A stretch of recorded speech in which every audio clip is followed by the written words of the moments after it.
Hello, friend. In our last episode, we saw how these ideas of fitness shaped American immigration laws and eugenics.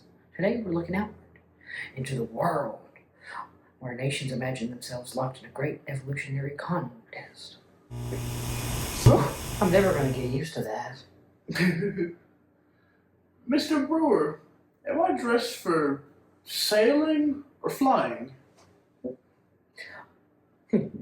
Both might come in handy today, friend, because we're exploring how social Darwinism, a Darwinist idea, shaped two major conflicts, the Spanish-American War and World War I. In 1898, the United States went to war with Spain. The conflict was short, but what followed was enormous. The U.S. took control of Puerto Rico, Guam, Cuba, and the Philippines. Many leaders argued that strong nations must expand and weak nations were destined to lose territory. No one spoke more boldly than Theodore Roosevelt. In a speech quoted by historian Crook, Roosevelt warned that Americans were not to shrink from imperial responsibilities. We cannot avoid responsibilities that confront us in Hawaii, Cuba, Puerto Rico, and the Philippines. If we stand idle by, if we seek merely swollen, slothful ease and ignoble peace, if we shrink from hard contests where men must win at the hazard of their lives. To Roosevelt, empire was a test, a demonstration of national fitness. So, he thought being a strong country meant taking other places? That's what many believed then, friend. They imagined nations the way Herbert Spencer imagined. Organisms, competing, striving, and proving themselves through struggle. Throughout the early 1900s, American politicians described the expansion as a duty to civilized nations. Writers like Madison Grant argued that the Anglo-Saxon or Nordic people were the fittest, destined to guide and rule others. This was the same thinking behind eugenics, but now applied more internationally. When World War I would erupt in 1914, the language of evolution appeared pretty much everywhere. Newspapers and political leaders would describe the contest as a conflict between natural organisms, a struggle for survival.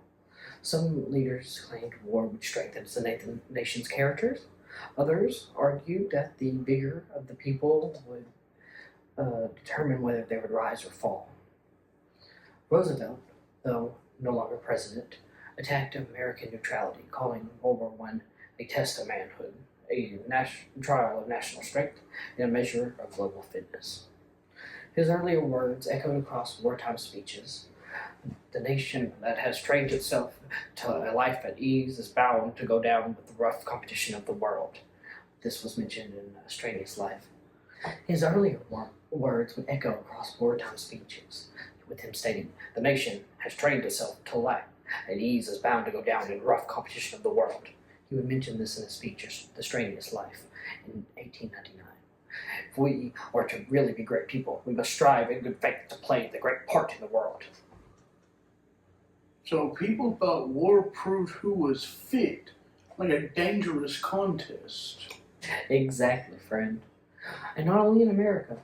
In Germany, some leaders would claim evolution justified their own ambitions, interpreting the doctrine of the fittest survive as a warrant for their national goals. War became a stage where nations believed they could show their place in a global hierarchy. But not everyone accepted this evolutionary view of the war. Some scholars, like George Nasmyth, warned against confusing biology with politics, being quoted by the historian Hofstadter. Biological phenomena are confused with social facts. Others, like William James, worried about the glorifying struggle and made violence seem natural or inevitable. Others, like William James, worried that glorifying struggle would make violence seem natural or inevitable. And after the horrors of World War One, more people began to question whether competition really was the law of nature or just another story people told to justify their conflict. I want to take you to the conversation corner so we can break this lesson down. Follow me, Snorkel.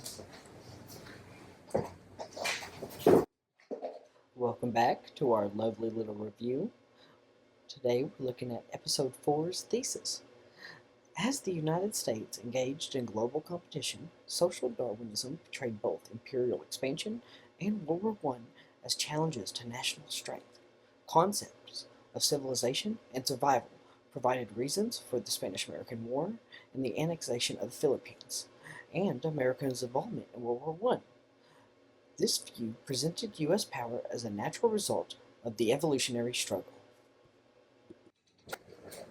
It seems that the people that kept taking Darwin's ideas and stretching them into places they didn't belong. Yes, friend. And next time, we'll explore what happens when the world finally rejects these dangerous ideas during the Great Depression, the rise of genetics, and World War II.